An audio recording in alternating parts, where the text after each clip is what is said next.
আসসালামু আলাইকুম ওয়া রাহমাতুল্লাহি ওয়া বারাকাতুহু। ওয়ালাইকুম আসসালাম ওয়া রাহমাতুল্লাহি ওয়া বারাকাতুহু।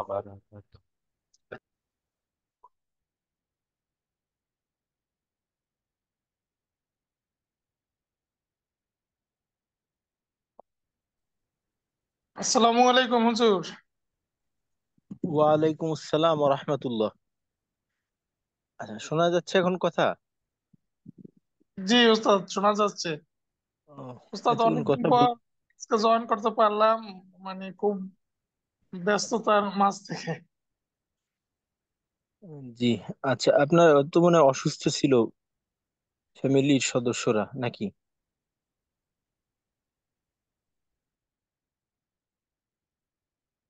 জি, মারুফ ভাই, আপনার অসুস্থ ছিল নাকি কেউ? না উস্তাদ, আমার অসুস্থ ছিল না, কিন্তু অফিসের কাজের ব্যস্ততার কারণে মানে জয়েন করেও আবার বের হয়ে যাওয়া লাগছে আর কি। তো ওই দিনকে ও বোধহয় সাইদ ভাইয়ের ফ্যামিলির সদস্যরা অসুস্থ, এটা জানাইছিলেন মনে হয়। আচ্ছা, ঠিক আছে, সমস্যা নেই ইনশাল্লাহ। ব্যস্ততা তো থাকবেই, তো এর ভিতর দিয়ে থাকতে হবে আর কি আমাদের। আচ্ছা, দরুদ শরীফ পড়ে নিই আমরা। বিসমিল্লাহির রহমানির রহিম। اللهم صل على محمد وعلى آل محمد كما صليت على إبراهيم وعلى آل إبراهيم إنك حميد مجيد. اللهم بارك على محمد وعلى آل محمد كما باركت على إبراهيم وعلى آل إبراهيم إنك حميد مجيد. ربي زدني علما. ربي زدني علما. ربي زدني علما. رب اشرح لي صدري ويسر لي أمري واحلل عقدة من لساني يفقه قولي وبك نستعين يا مستعان. ربي يسر ولا تعسر وتمم علينا بالخير. আলহামদুলিল্লাহ। গত ক্লাসের আগ পর্যন্ত আমাদের সিফতের 5টা ধাপ এইটা সম্পূর্ণ হয়েছে। তো ইনশাল্লাহ আমরা আমরা সিফতের বাস্তবায়ন বা সিফত অনুযায়ী তেলাওয়াতের মশক এটা শুরু করব আর 3 দিন পরে। তো এই 3 দিন আমরা মাখরাজ সম্পর্কে একটু আলোচনা করব, কারণ আমরা আগের থেকেই জানি যে সিফত আর মাখরাজ একটা আর একটার অবিচ্ছেদ্য অংশ। তো মাখরাজের ধারণাটা যদি ক্লিয়ারলি না থাকে, ওই ক্ষেত্রে সিফত আপনি কোথায় ব্যবহার করবেন? তো এই জন্য আমাদের মাখরাজ সম্পর্কে একেবারে নির্দিষ্টভাবে ধারণা থাকা দরকার। আর যদিও আশা করি হয়তো আপনাদের মাখরাজ সম্পর্কে অলরেডি ধারণা আছে কিছু হলেও, তো তারপরেও আমাদের ওই ধারণাটাকে আর একটু জাগ্রত করা দরকার। তো এজন্যই আমরা মাখরাজের জন্য 3 দিন সময় রাখছি। তো ইনশাল্লাহ আজকে থেকে আমাদের মাখরাজের আলোচনা হবে। তো মাখরাজ এটা আমাদের কাছে পরিচিত একটা শব্দ, যার শাব্দিক অর্থ হলো বের হওয়ার স্থান। বের হওয়ার স্থানকে মাখরাজ বলা হয়। আহ, আর তাজবিদের পরিভাষায় মাখরাজ বলা হয় হরফের উচ্চারণের স্থানকে।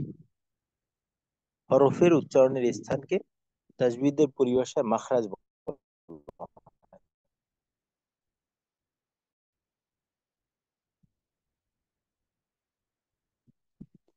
তো আমরা শ্বাসের মাধ্যমে আওয়াজ তৈরি করি।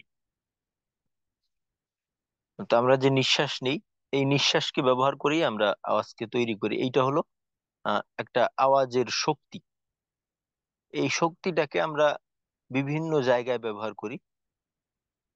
তো যে জায়গায় ব্যবহারের মাধ্যমে যে আওয়াজটা তৈরি হয়, ওই জায়গাটাই হলো ওই আওয়াজের মাখরাজ। যেমন ধরেন আমরা যদি উম, শ্বাসের এই যে শক্তিটা, এইটা হামজা উচ্চারণের জন্য ব্যবহার করি, তখন উচ্চারণটা হবে আ। তো এইটা যে জায়গায় ব্যবহার করলাম, এই জায়গাটা হলো হলকের শুরুতে ব্যবহার করছি।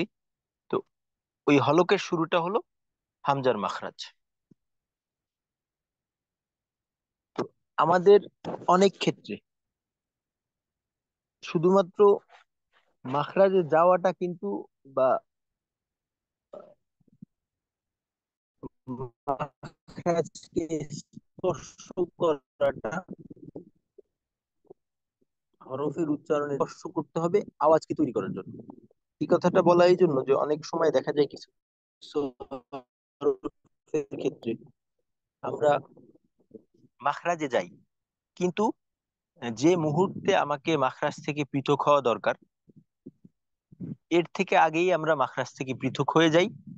তারপর অন্য একটা জায়গার ব্যবহারের মাধ্যমে আমরা উচ্চারণটা করি। তো এইখানে মাখরাজে তো ঠিকই গেছিলাম, কিন্তু যে সময়টায় থাকা দরকার ছিল, বা যে সময় পৃথক হওয়ার দরকার ছিল, ওই সময়টায় আমরা ওই কাজটা যাওয়ার সামিল।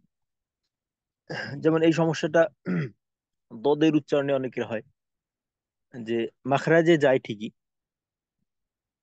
মাখরাজের উচ্চারণের প্রক্রিয়া শুরুর আগ পর্যন্ত মাখরাজে থাকে, কিন্তু যে মুহূর্তে শ্বাসের আওয়াজের জন্য যে শক্তিটা প্রয়োজন, ওই শক্তিটা যখন প্রয়োগ করা হয়, এর আগেই আমরা পৃথক হয়ে যাই মাখরাজ থেকে। ওই শক্তির মাধ্যমে মাখরাজ থেকে যখন পৃথক হব, তখন মাখরাজের ব্যবহারটা পূর্ণ হবে। যেমন ধরেন আমরা বা উচ্চারণের জন্য, বা এর উচ্চারণের জায়গা হলো দুই ঠোঁট।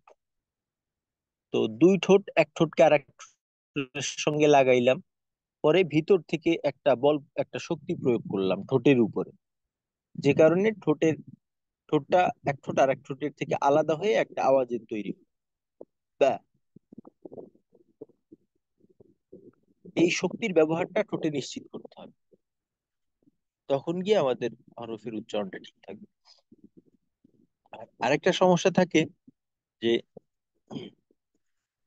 মাখরাজের মুখের অভ্যন্তরীণ যে জায়গাগুলি আছে, কিছু কিছু জায়গা তো দৃষ্টিগোচর আয়নার মাধ্যমেও করা যায় না আর কি। যেমন হলকের বিষয়টা, এটা দেখা যায় না। তারপর আবার একেবারে সরাসরি ভেতরের অংশে স্পর্শও করা যায় না। মুখের ভিতরের যে জায়গাগুলি আছে, এটা আয়নার ব্যবহারের মাধ্যমে দেখা যায় এবং স্পর্শ করা যায়। তো অনেকের ক্ষেত্রে, যেহেতু আমরা আরবি ভাষাভাষী না, তো মাখরাজের ক্ষেত্রে অনেক জায়গা আছে এমন, যেটার ব্যবহার আমরা কখনোই করি না। তো ওই জায়গাটা আমরা অপরিচিত, আমরা বুঝতে পারি না যে কোন জায়গার ব্যবহারটা করবো একটা। আর আরেকটা হইলো মাখরাজের স্পর্শকে বুঝতে না পারা, এটা একটা সমস্যা। তো এজন্য যে সমস্ত মাখরাজকে দেখা যায় আয়না দিয়ে, যেমন ধরেন বা, ফা, সা, এই সমস্ত মাখরাজের জায়গাগুলোকে দেখা যায়, তো আয়নার সহায়তা নেওয়া।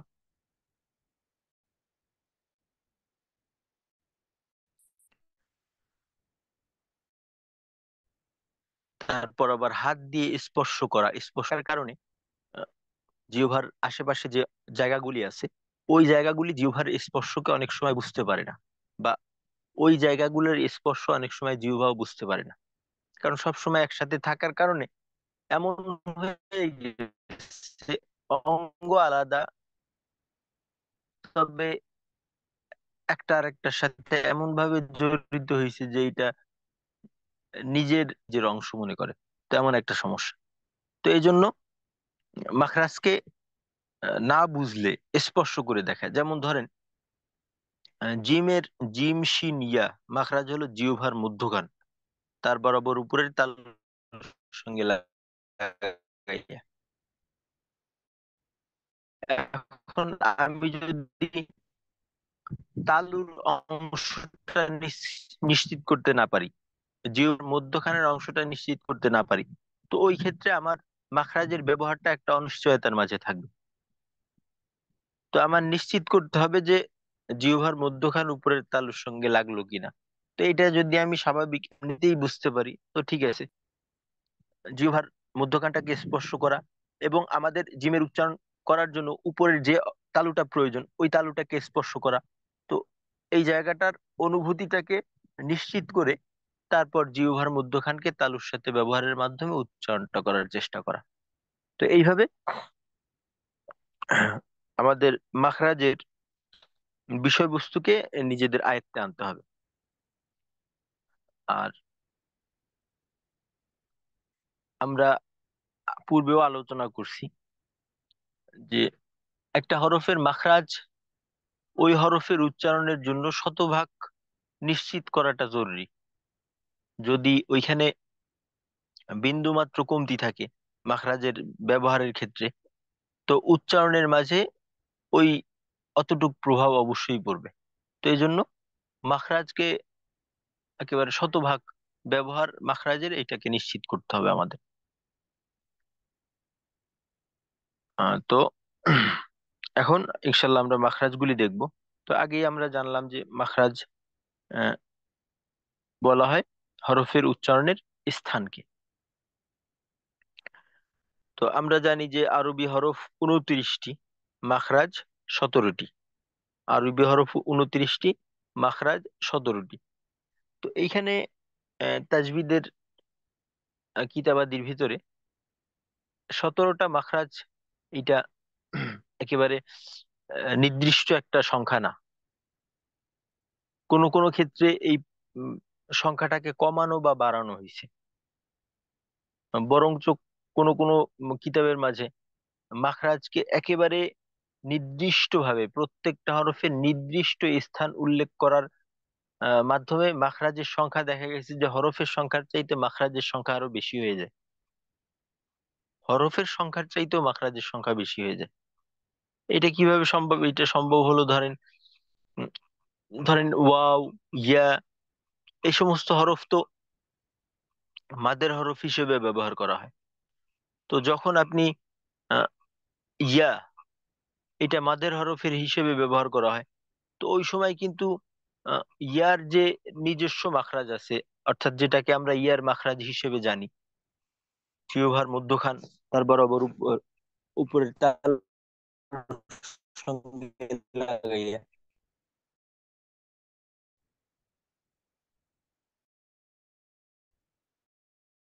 তো যখন ইয়া মাদের হরফ হয়, তখন কিন্তু আমরা জিহ্বার মধ্যে উপরেরটা স্পর্শ।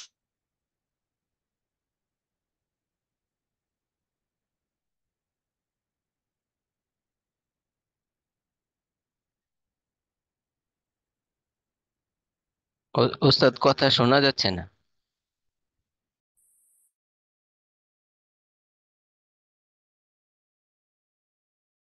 সূক্ষ্ম বা একেবারে ছোট, তো ওই সমস্ত হরফ গুলাকে একই মাখরাজে উল্লেখ করা হয়েছে। আর মাখরাজ, ওস্তাদ, ওস্তাদ, কথা একটু কেটে কেটে আসতেছিল কতক্ষণ ধরে। ও আচ্ছা, ঠিক আছে, জাযাকাল্লাহু খাইর।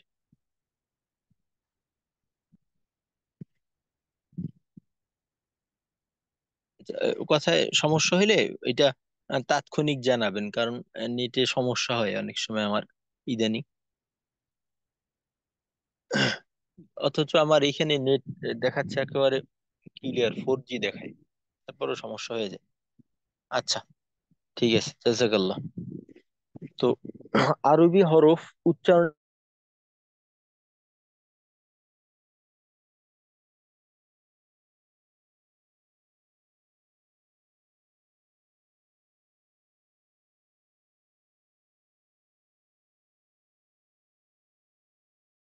যদি উল্লেখ করা হয় তখন আমরা 5টা জায়গার ব্যবহার করি।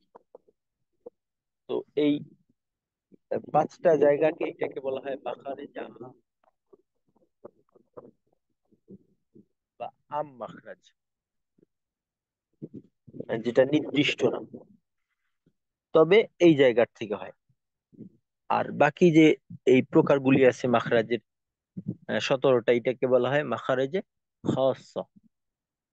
তো এই পাঁচটা জায়গা হলো আমরা আহ, হলক ব্যবহার করি, যেটাকে কিনা বলা হয় কণ্ঠনালী।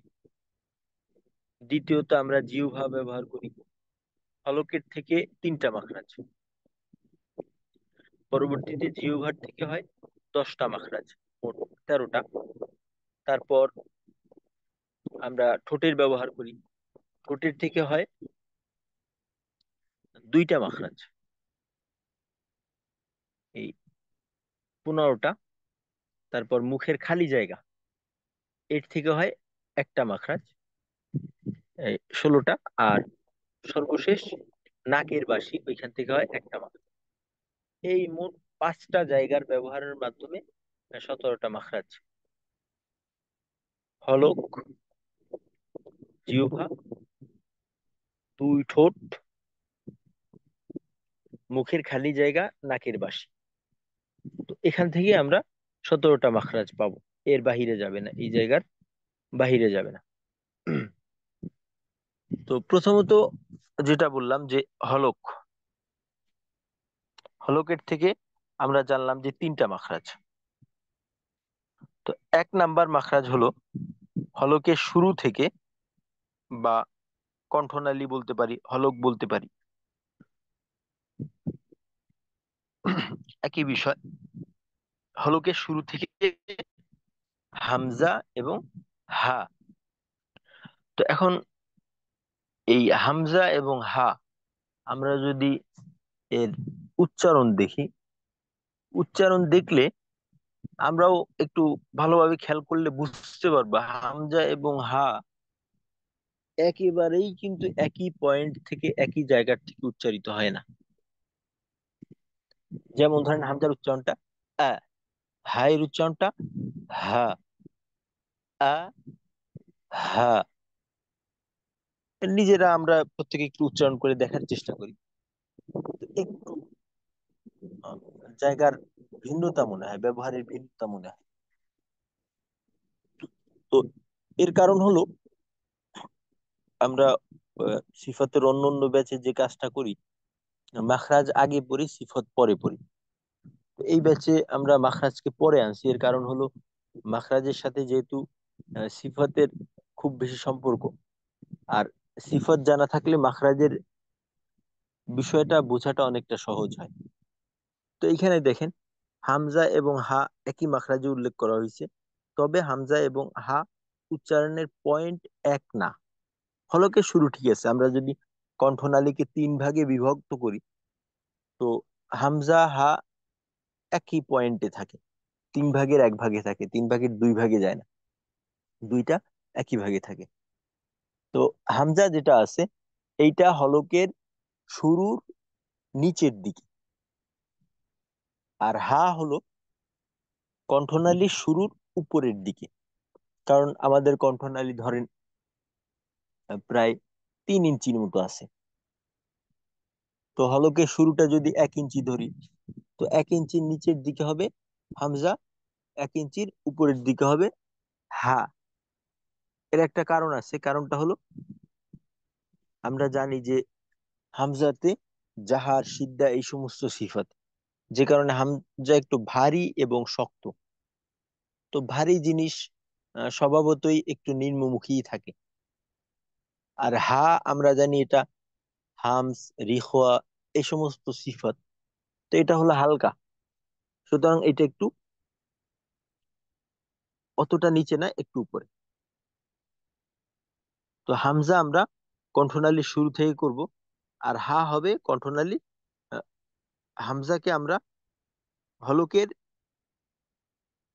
শুরুর নিচের অংশ থেকে করব, আর হাকে আমরা উচ্চারণ করব হলকের শুরুর উপরের অংশ থেকে। তো উচ্চারণটা আ, ই, উ, হ্যাঁ, হি, হু, এভাবে। দ্বিতীয় মাখরাজ হলো কণ্ঠনালীর দ্বিতীয় মাখরাজ বা ধারাবাহিক দ্বিতীয় মাখরাজ।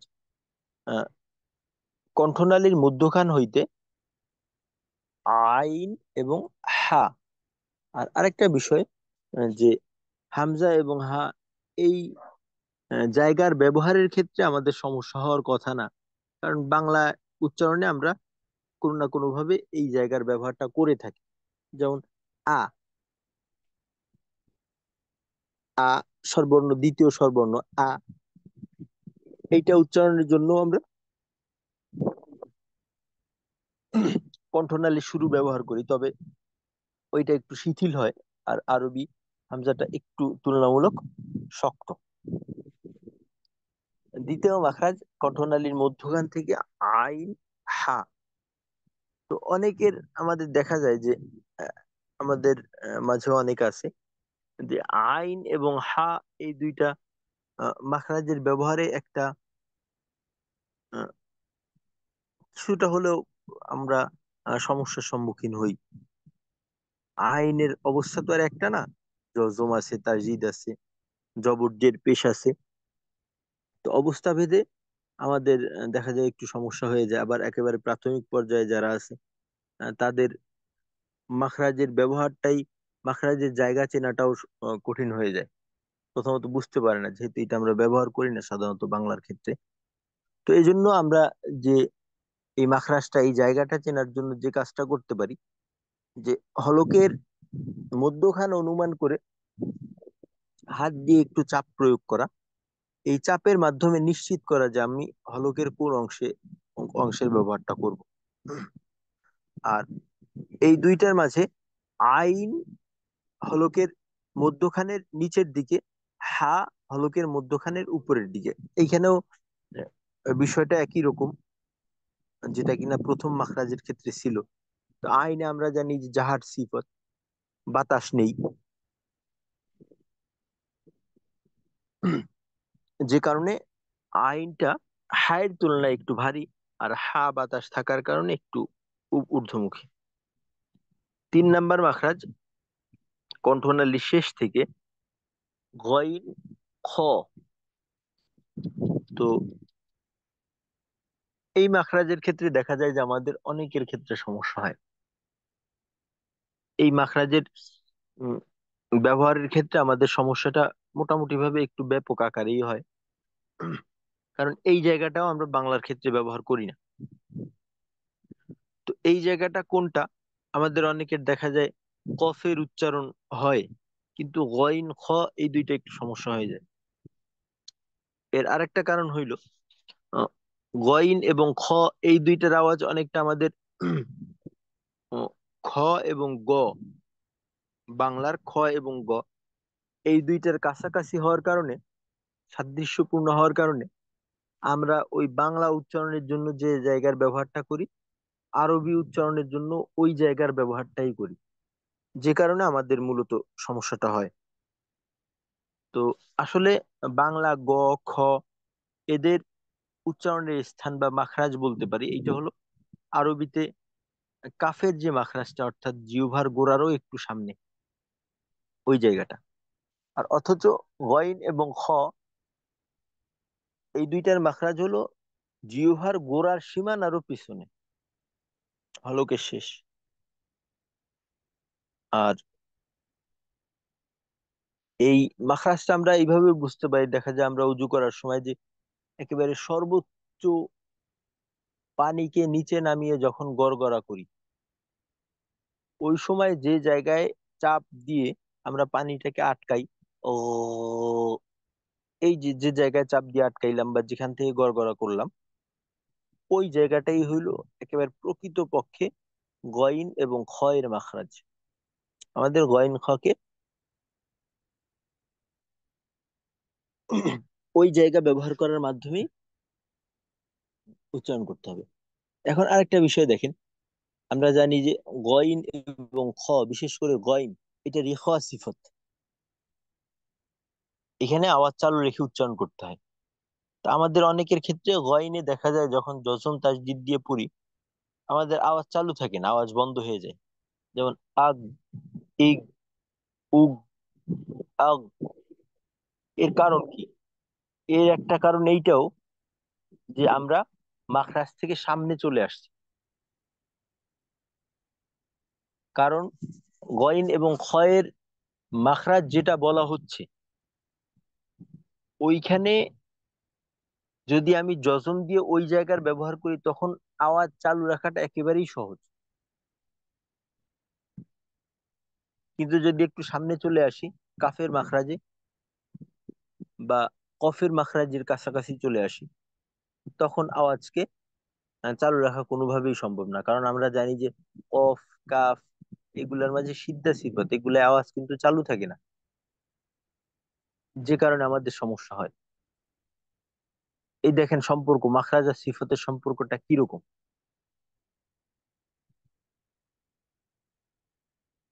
গইন খ, এটাকে গইন খ হলকে শেষে রেখেই আওয়াজ চালু রাখা সম্ভব।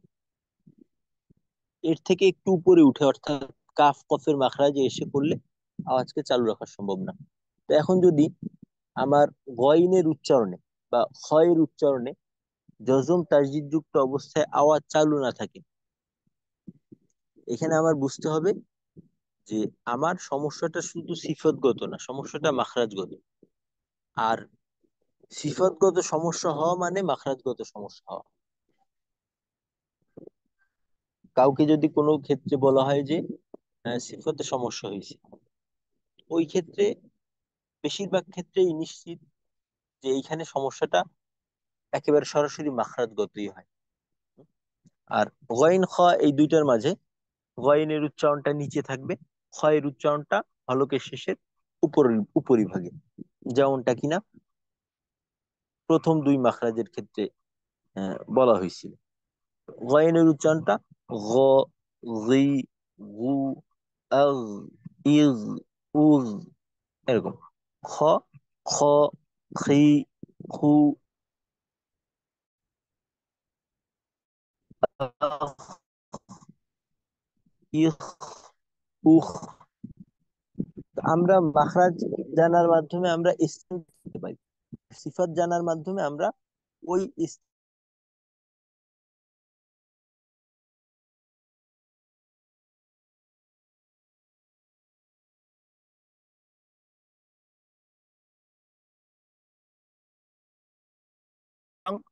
হামসরি খোয়া থাকার কারণে এখানে আমাদের মাখরাজের যে চাপটা থাকবে এইটা হলো হালকা ভাবে রাখতে হবে। গয়নের ক্ষেত্রে এখানে জাহার সিফত, যে কারণে মাখরাজের চাপটা একটু নিয়ন্ত্রিত থাকবে। আর পরবর্তীতে রেখোয়া সিফত হওয়ার কারণে এখানে এতটুক ছাড় দিতে হবে বা এতটুক শিথিল করতে হবে যাতে আওয়াজটা চালু থাকতে পারে। এখান থেকে আরো একটা বিষয় বোঝা যায়, খতে যেহেতু দুইটা ছাড়, তো এই জন্য ক্ষয়ের ক্ষেত্রে আওয়াজ চালুর বিষয়টা আরো ক্লিয়ার হবে গয়নের তুলনায়। কারণ আমরা সিফতের শক্তি সম্পর্কে আমাদের মোটামুটি ধারণা আছে।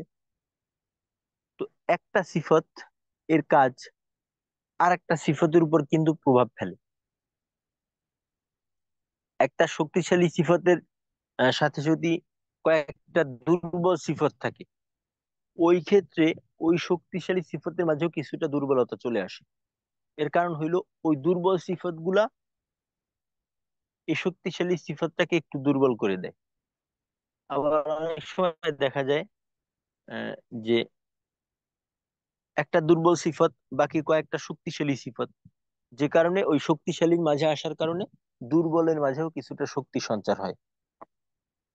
যেমন ধরেন একটা বিষয়, আমরা জানি যে হামসের হরফ 10টা। তো হামসের 10টা হরফের মাঝেই বাতাস চালু থাকে, কিন্তু সবগুলোর মাঝে কি সমান পরিমাণ বাতাস চালু থাকে?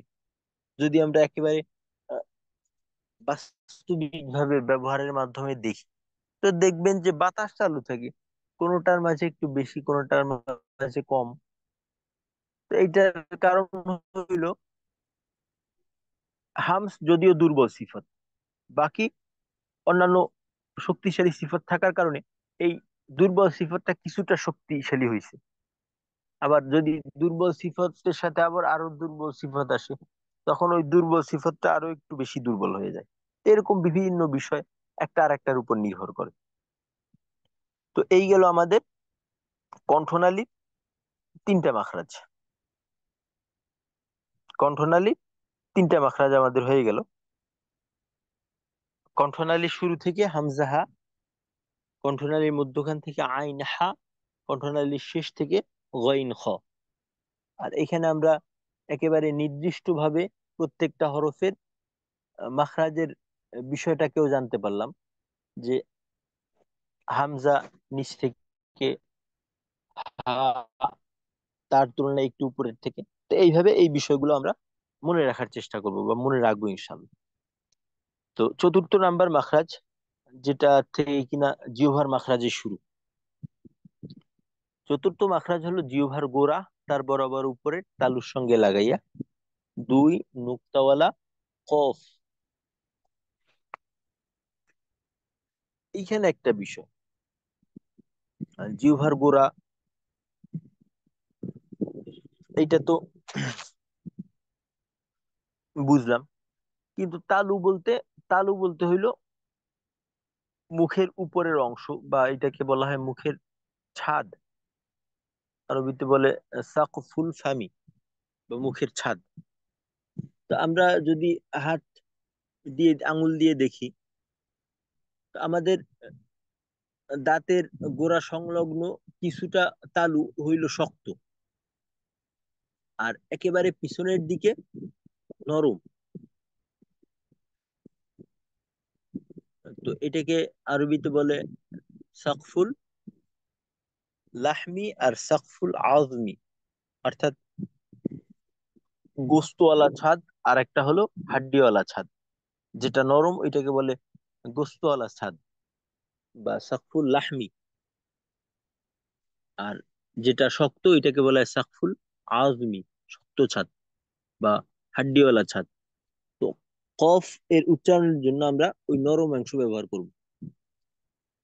এখন যদি কেউ কফ উচ্চারণের সময় ওই শক্ত অংশ ব্যবহার করে, তাহলে বুঝতে হবে যে সে জিহ্বার গোড়াই ব্যবহার করে নাই, সে সামনে চলে আসছে, জিহ্বার গোড়ার থেকে একটু সামনে চলে আসছে, তো মাখরাজকে ব্যবহার করা হয়নি।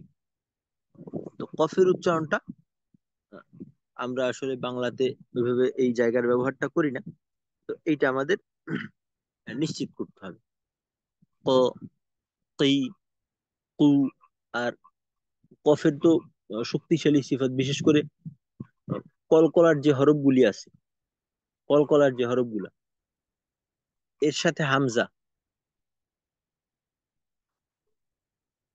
বা বলতে পারি সিদ্ধার 8 হরফের 6টা হরফ, কফ ত বা জিম দাল এবং হামজা, এই 6টা হরফের উচ্চারণ কিন্তু সবচাইতে বেশি শক্ত হয়, সবচাইতে বেশি শক্ত হরফ।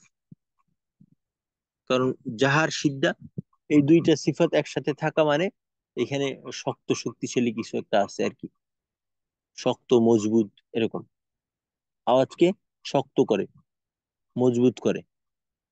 অন্যান্য শক্তিশালী সিফাত এই কাজগুলো করে না সব সময়। যেমন ধরেন আহ, মোটা হওয়া, মোটা হওয়া এটা কিন্তু আওয়াজকে শক্ত করে না। একটা হরফ মোটা হইতে পারে, মোটা জিনিস নরম হয়, আবার চিকন জিনিস শক্ত হয়। বিষয়টা হলো এরকম যে জাহার এবং সিদ্ধা এই দুইটা সিফত যখন একসাথে থাকবে, তখন ওই হরফটা কিন্তু শক্ত হয়, চাই সে মোটা হোক বা পাতলা হোক, এর সাথে তাদের সম্পর্ক নেই।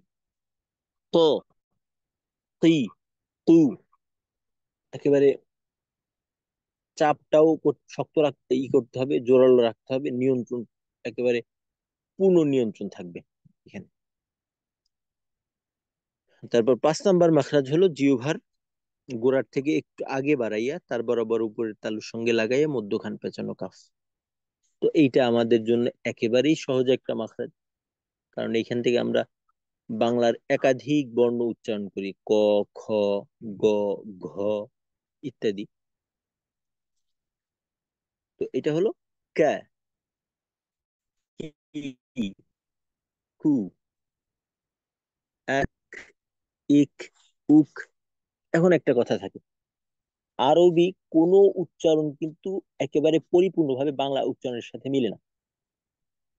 আমরা এটা আগেও জানছি বা বলছি যে প্রত্যেকটা ভাষার একটা আহ, নিজস্ব স্বর থাকে, একটা টোন আলাদা। হ্যাঁ, টোন আলাদা থাকে। তো আরবি কাফের উচ্চারণ বাংলা কয়ের উচ্চারণের কাছাকাছি। এর অর্থ এই না যে একেবারে সরাসরি বাংলা কয়ের উচ্চারণ। যেমন ধরেন, বাংলা কয়ের উচ্চারণ আকার রস্বইকার রস্যুকার দিয়ে কা কি কু, কা কি কু, কা কি কু, কাকা। কিন্তু আরবিটা কি কাকা? যদি আমি বাংলায় বলি তখন আমার আওয়াজটা হবে কাকা, কাকা। কিন্তু আরবিতে কি কাকা হবে? আরবিতে কাকা না, আরবিতে উচ্চারণ কাকা, কাকা। ওইখানে কাকা না, কাকা। পার্থক্য কতটুকু কি বুঝলেন আমি নিশ্চিত না, তবে আশা করি পার্থক্যটা বোঝা যায়। বাংলা বললে কাকা, আরবিতে বললে কাকা। দুইটার পার্থক্য কি বোঝা যায় কিছুটা? জি উস্তাদ, বোঝা যায়। জি, মাশাল্লাহ। তো এই বিষয়টা আমাদের কিন্তু প্রত্যেকটা উচ্চারণের ক্ষেত্রে ফলো করতে হবে। হুম? কারণ হাদিসের মাঝে কিন্তু বলা হয়েছে যে ইকরাউল কুরআনা বিলুহুনিল আরব, যে তোমরা কোরআনকে আরবদের লাহজায় বা আরবদের স্বরে তেলাওয়াত করো। হুম?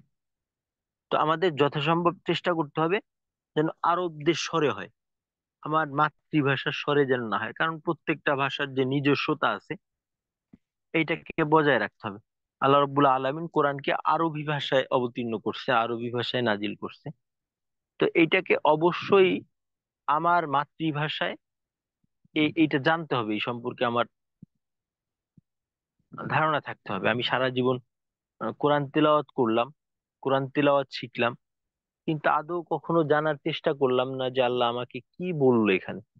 এই কোরআনকে তো প্রত্যেকটা মানুষকে উদ্দেশ্য করে এইটা আল্লাহ রাব্বুল আলামিন আহ, আমাদেরকে দিছেন, প্রত্যেকটা মানুষকে।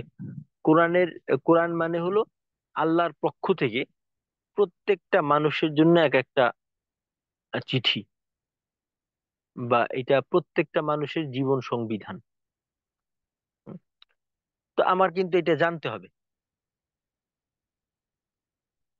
এটা যদি না জানি তো আমি কিন্তু আমার যে দায়িত্ব আছে এটা পালন করলাম না। তো এর অর্থ এই না যে আমাকে গিয়ে একেবারে মাদ্রাসায় ভর্তি হয়ে পরিপূর্ণভাবে আরবি ব্যাকরণ ট্যাকরণ সব জেনে আরবি অর্থ টর্থ জানতে হবে, বিষয়টা এমন না। আমি এটার জন্য ভিন্ন পন্থা অবলম্বন করতে পারি। ওইটা হলো যে আমি বাংলা একেবারে নির্ভরযোগ্য যে বাংলা তর্জমা তাফসির আছে ওগুলাকে দেখে দেখে মাঝে মাঝে অর্থ সহকারে একটু পড়লাম, কোরআন তেলাওয়াত করলাম। তো এটা অবশ্যই আমাদের দরকার, জরুরি একটা বিষয়। তো তেলাওয়াত যখন আমরা করব অর্থ তো আমি জানবই, আর তেলাওয়াত যখন করব তেলাওয়াত তেলাওয়াতের মতো করে করব। আরবি ভাষায় কোরআন, তো কোরআনটাকে আমরা আরবি ভাষায় আরবি স্বরেই পড়ার চেষ্টা করব। হাদিসের মাঝেও আমাদেরকে এটাই বলা হয়েছে। তো দেখতে হবে যেন আমার স্বরটা বাংলা স্বর হয়ে না যায়। যেমনটা কিনা এখানে বললাম, কাফের উচ্চারণ কয়ের সাথে মিলে যায়, এর অর্থ এই না যে শতভাগ মেলে, মাখরাজের জায়গাটা মেলে, বাকি মাখরাজের ব্যবহার এর দুইটা এক না। আরবিটার ক্ষেত্রে দেখা যায় যে কিছু কিছু দিক আছে যেটা বাংলার থেকে আলাদা। যেমন আরবিটা একটু শক্ত ধরনের বাংলাটার তুলনায়। তারপর এখানে আবার জজম তাসদিদের ক্ষেত্রে আহ, বাতাস থাকে, বাতাসটা ক্লিয়ারলি শোনা যায় বা বোঝা যায়। বাংলার ক্ষেত্রে হয়তো ওইটা থাকে না।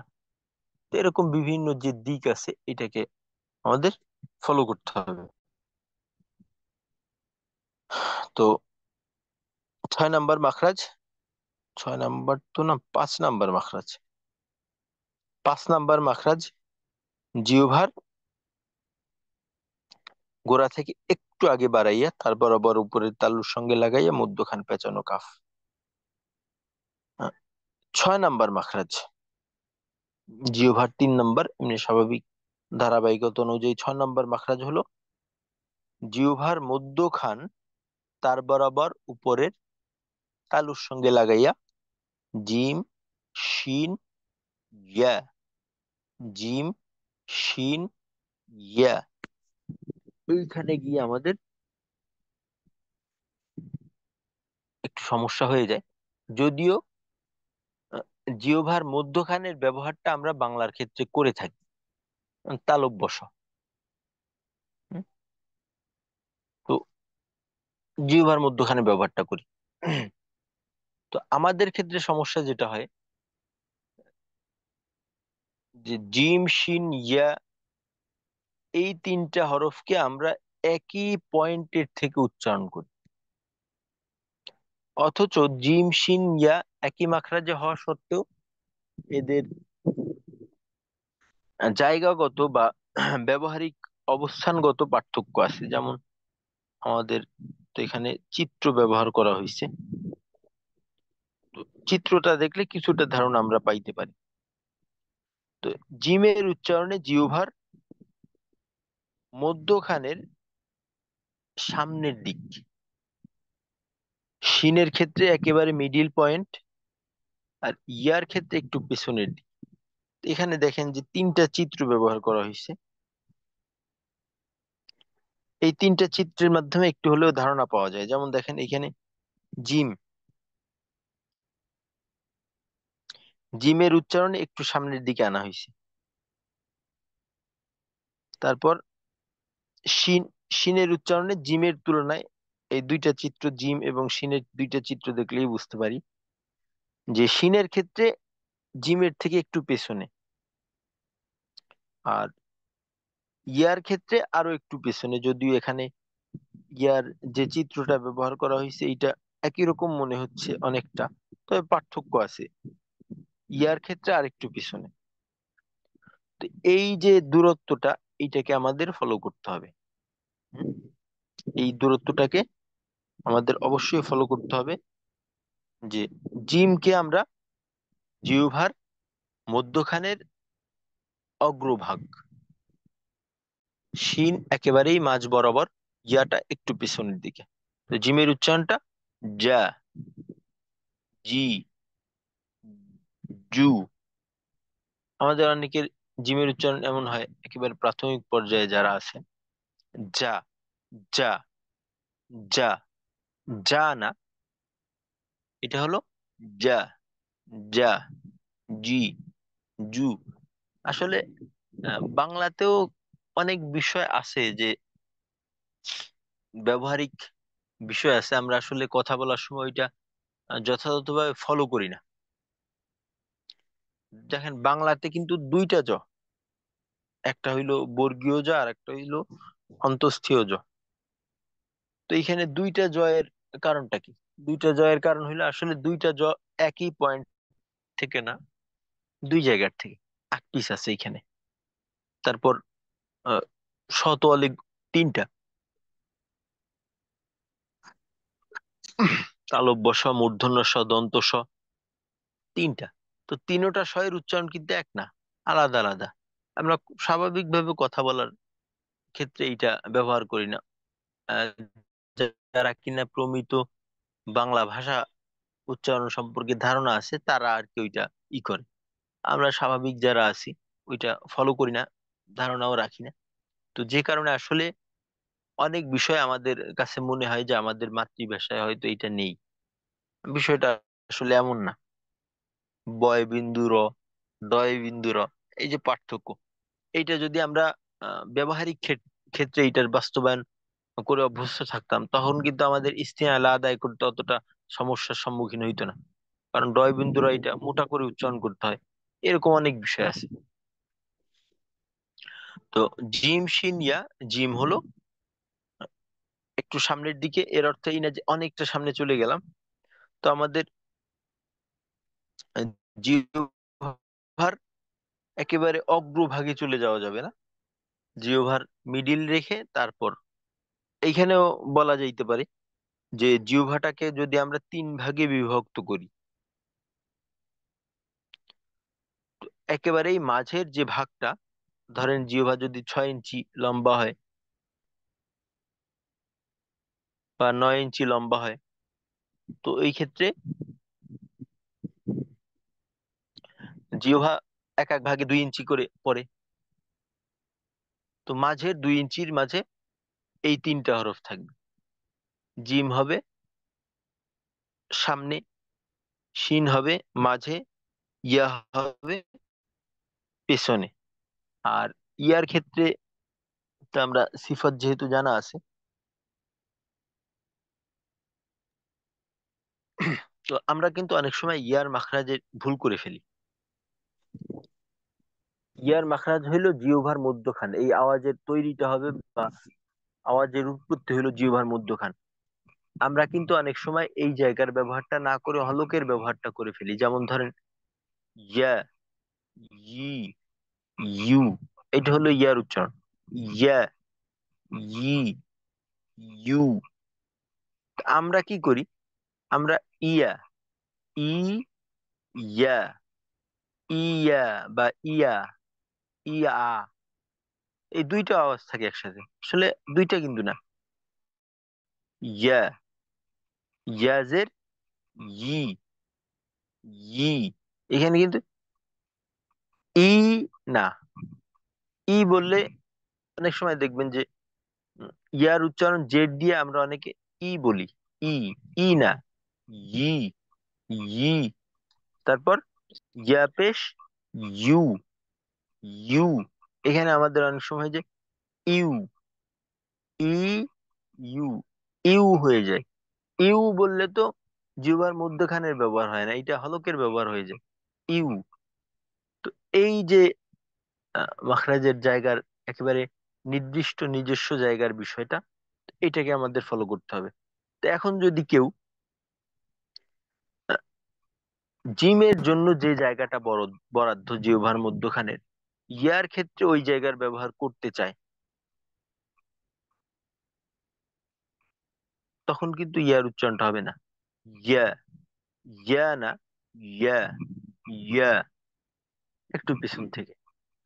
তো ইনশাল্লাহ আমরা যখন উচ্চারণ করব, তখন আমাদের এই মাখরাজগত একই মাখরাজের ভেতরে যে পারস্পরিক 2 হরফ বা 3 হরফের যে দূরত্বটা, এইটা আমরা লক্ষ্য করব এবং এটাকে আমরা যথাযথভাবে ইনশাল্লাহ আদায় করার চেষ্টা করবো ইনশাল্লাহ। আচ্ছা, তো আমাদের এই 6টা মাখরাজি থাকবে আজকে আলোচ্য বিষয়। আগামীকালকে ইনশাল্লাহ আরো একটু সামনের দিকে যাব। তো এইভাবে 3 দিন আমরা মাখরাজে সময় নেব। আর মাখরাজ গুলা অন্তত পক্ষে আমাদের এতটুকু ধারণা থাকা দরকার মাখরাজের জন্য, যে একটা হরফ যখন আমার উচ্চারণের প্রয়োজন হবে, তখন যেন আমি বুঝতে পারি যে আসলে কোন জায়গার ব্যবহারটা আমরা করব। এই মাখরাজের ধারাবাহিকতা বা একেবারে পাঠ্যরূপ যেমন আছে, এইভাবে আমাদের মনে রাখাটা ভালো, তবে জরুরি না। শুধুমাত্র এতটুকু আমাদের প্রয়োজন, যাতে করে আমরা উচ্চারণের সময় বুঝতে পারি যে কোন জায়গার ব্যবহারটা আমরা করব। আর এই যে পার্থক্যগুলা বলা হইলো একই মাখরাজে 2 বা তার অধিক হরফের ক্ষেত্রে, তো এইগুলা আমাদের ভালোভাবে মাথায় রাখতে হবে, কারণ এই ক্ষেত্রে আমাদের মাখরাজ থেকে আদায় করি আমার ধারণা অনুযায়ী, তারপরেও সমস্যা হয়ে যায় এই সমস্ত বিষয়গুলা জানা না থাকার কারণে। তো ইনশাল্লাহ আমরা এটা অবশ্যই মাথায় রাখবো। আচ্ছা, তো আজকের এই মাখরাজগত বিষয়ে এতক্ষণ পর্যন্ত আমরা যে সমস্ত আলোচনা করলাম, তো এই সমস্ত বিষয়ে আমাদের কোনো অস্পষ্টতা রয়ে গেল কিনা বা কোনো প্রশ্ন আছে কিনা আমাদের?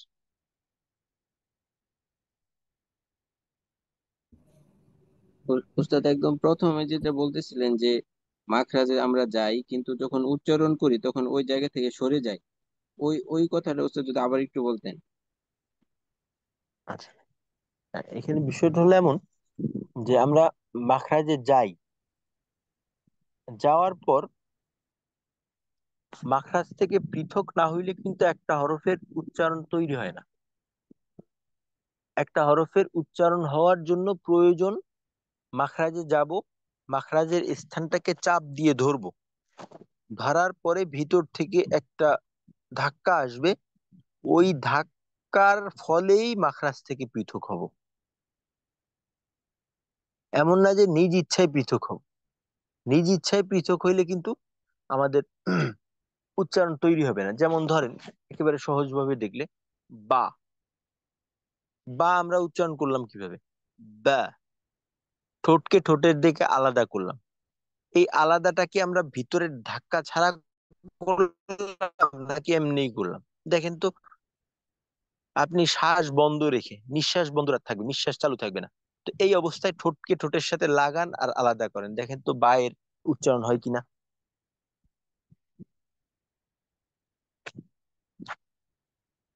হয় জি উস্তাদ, ইফতেখার তখন ভাই? তো মানে হয় কিন্তু স্পষ্ট হয় না, যেমন বা মানে বাংলার মতো হয়ে যায়। না না, আমি বোধহয় কথাটা বুঝাইতে পারিনি।